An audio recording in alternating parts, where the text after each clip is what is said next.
Prosseguindo na resposta do que é arrebatamento, o item 6 do nosso livro, vamos ver as expressões que aparecem no grego. Tem uma expressão que é harpazô. Essa expressão, normalmente pode ser traduzida por roubo, rapto ou furto. Então, por exemplo, em Mateus capítulo 12, versículo 29,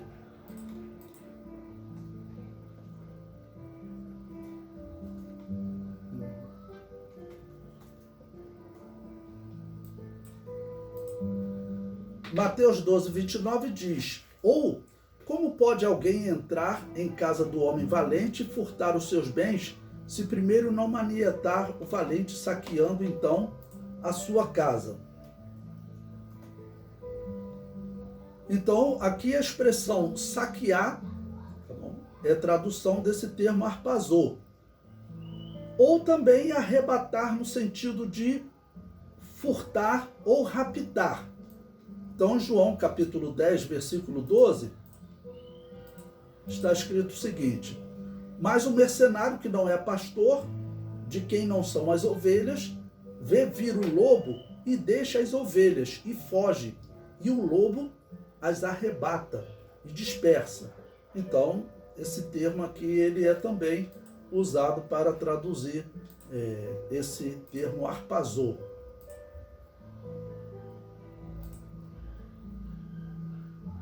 Também é traduzido no sentido de rapto, João 6,15.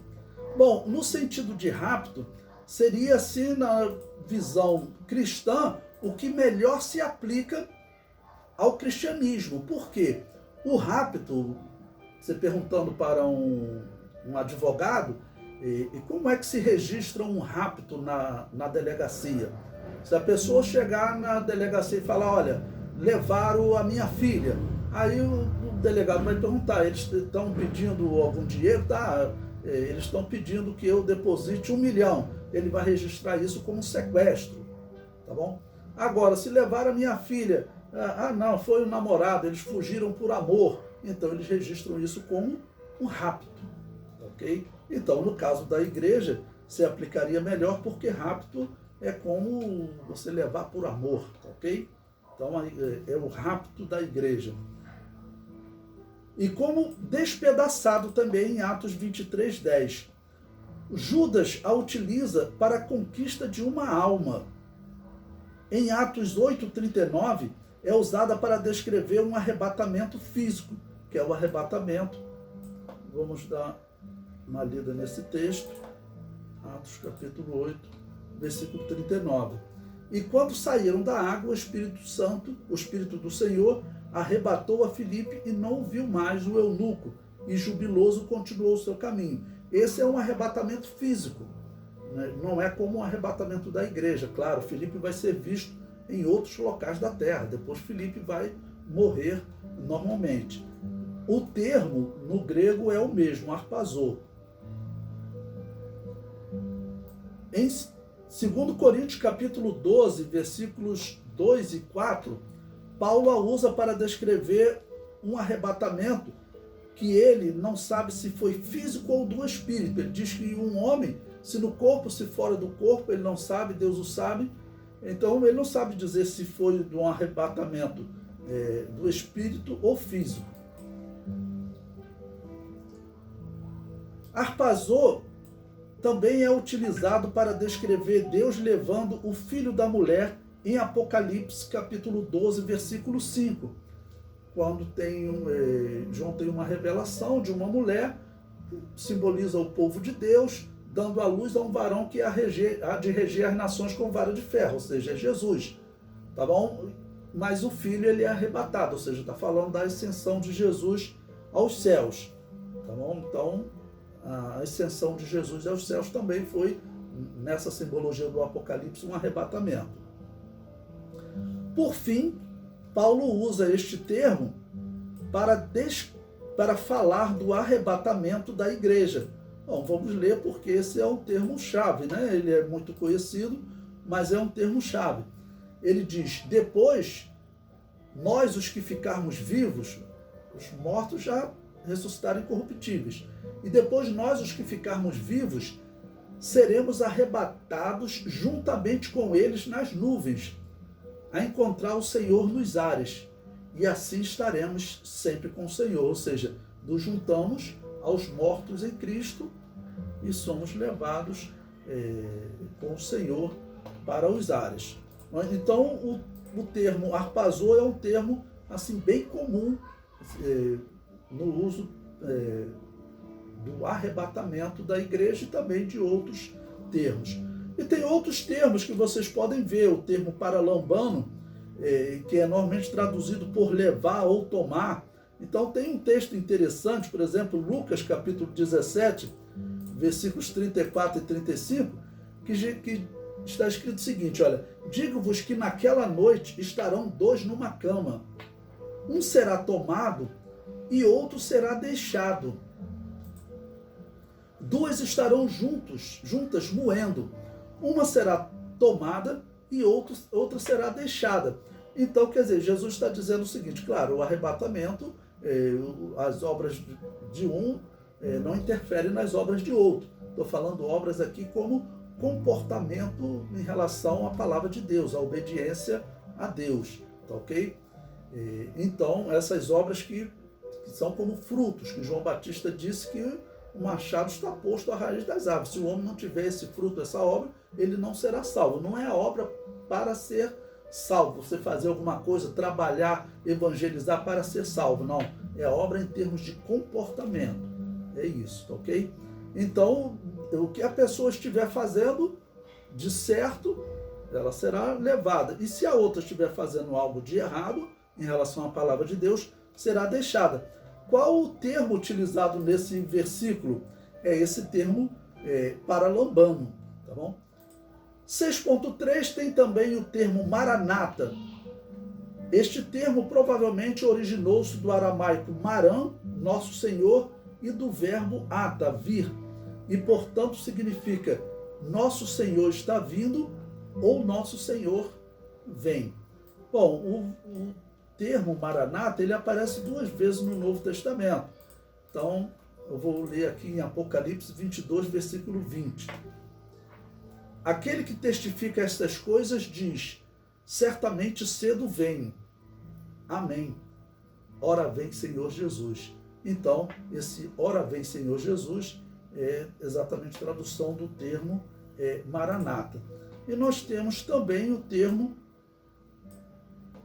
1 Coríntios 16, versículo 22, que diz, se alguém não ama o Senhor Jesus Cristo, seja anátema, maranata, o que poderia traduzir, né?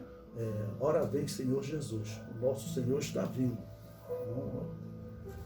As pessoas usam até hoje, né? Acontece alguma coisa, as pessoas falam, Jesus está voltando, né? Você pode dizer maranata. Número 7, no hebraico. No hebraico temos o termo gazel, que significa tirar, roubar, e às vezes é traduzido por arrebatar, como Isaías capítulo 10, versículo 2. Número 8, uma outra forma de nós entendermos também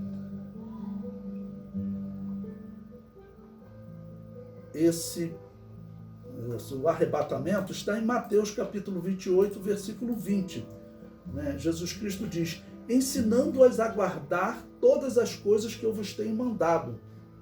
E eis que estou convosco todos os dias, até a consumação dos séculos. Então, o que seria a consumação dos séculos? Né? Estava iniciando ali um período, né, que era a era da igreja, tá bom? Nós teríamos que pregar, tá certo? A volta de Jesus, e Jesus está dizendo, olha, eis que estou convosco todos os dias. Até quando? Até a consumação dos séculos, ou até o arrebatamento da igreja. E é claro que aqui independe de pré-tribulacionismo ou pós-tribulacionismo, né? E número 9 é a bem-aventurada esperança. Eu coloquei aí Tito capítulo 2, versículo 13, que diz, aguardando a bem-aventurada esperança e o aparecimento da glória do grande Deus e nosso Senhor Jesus Cristo.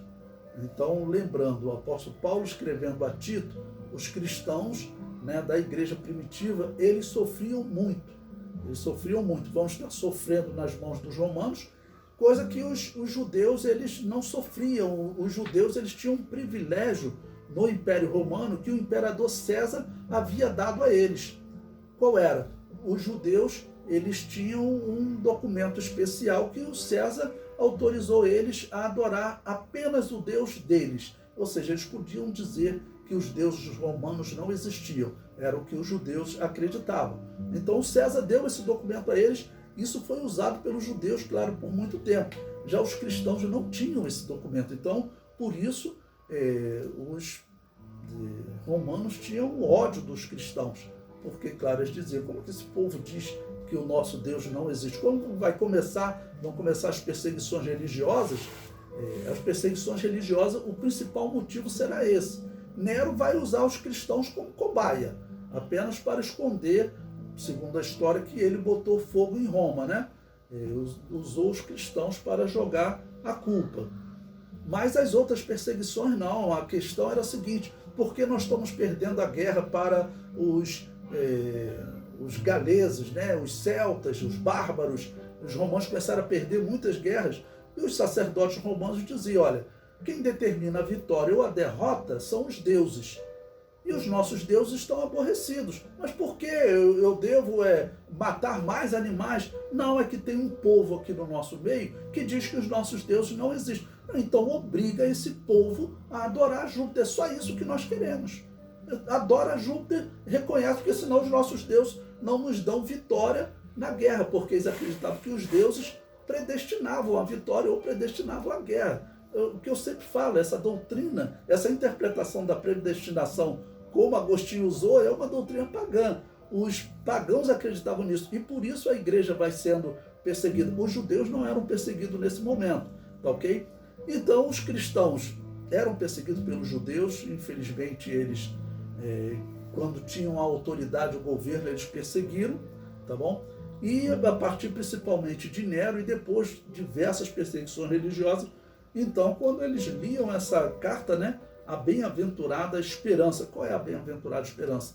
É nós deixarmos esse corpo, é sermos arrebatados, é recebermos um corpo eterno. Enquanto nós não recebermos esse corpo eterno, vamos dizer, o plano de Deus na nossa vida, a obra expiatória ainda não se concluiu. Nós sabemos que com certeza vai se concluir, né? Quando todos receberem os corpos incorruptíveis. Então nós recebemos o nosso prêmio eterno. Esse é o prêmio que nós aguardamos.